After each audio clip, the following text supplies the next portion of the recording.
First things first, before sikhulume ngamabhlukwe, sikhulume ngamaduku, before sikhulume ngobufebe, sikhulume ngokweba, sikhulume ngomjolo.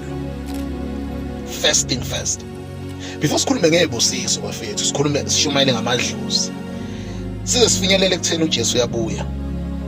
Ake sitshela abantu ukuthi kuyaphenduka. Konke lokho kunye kulandela ngemuva, but the initial step kuyaphenduka. That is number 1. Number 2, umuntu uyafundiswa indlela zikaNkulunkulu.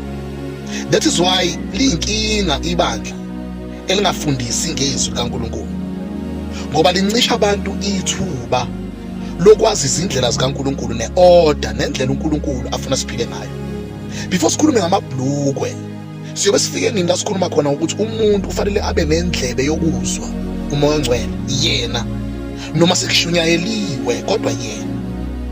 So before we speak about all these things, before sikhulume ngayo yonke lento econfuse abantu, ake senze abantu babe aware ukuthi we are born sinners and we need Jesus, of which is the initial step, the first step. Awukwazi uqhamuka sewufundisa ingane isitambu, izobindwa leyo ngane leyo, izosuffocate leyo ngane leyo, izogula leyo ngane leyo. Kodwa ifanele siqale ngento eqalwa ngayo. Imoto ayihambi ingazange idume, ayihambi futhi ngawufakanga upetrol. Kunezinto eziza kuqala before sikhulume ngayo yonke le nyinto. Before singakhuluma about big prophecies, big messages, whether you have met Jesus or whatsoever, that you can tell people to repent. I-repentance kahle kahle ayisho ukuthi yeka, kodwa i-repentance ithi bheka ngakulo okufanele uphendukele kuyena, bese lo kufanele uphendukele kuyena bese akufundisa indlela zakhe. Repentance is the key, ukuphenduka. That is why Paul ethi mayiguqule ingqondo yenu. Lapha ekuphendukeni kukhona nokuguqulwa kwengqondo, the transformation, the way you think, the way you see things, the way you think about yourself, the way you think about the people surround you, the way you think about God, the way you think about your church, your family, the way you think changes. But after repentance, siyeza kulezi ezinye izinto, kodwa ake siqale ngokuqalwa ngakho. Kuyaphendukwa. Umuntu uyalalela izwi lenkosi bese ephenduka ezonweni zakhe, aphenduka enze 180 degree turn, not in 90 degree, 180 degree turn, aphendukele kuJesu.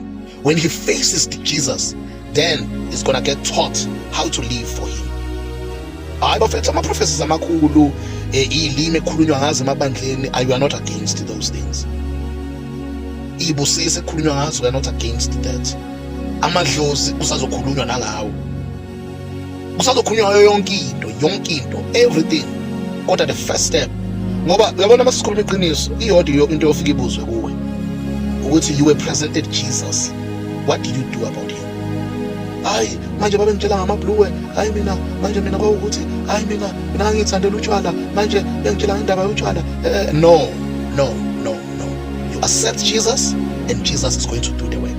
Labantu abakutshela ukuthi yeka izinto bakutshela as if bazokuyekisa bona, kanti uJesu umuntu oyekisana izinto. Because if you recognize that you are a sinner and you need a savior, then that very same savior that you need is the one that is going to teach you, because you have already decided that you need him. Hayi bafethu, aphendukwe aqala. God bless you.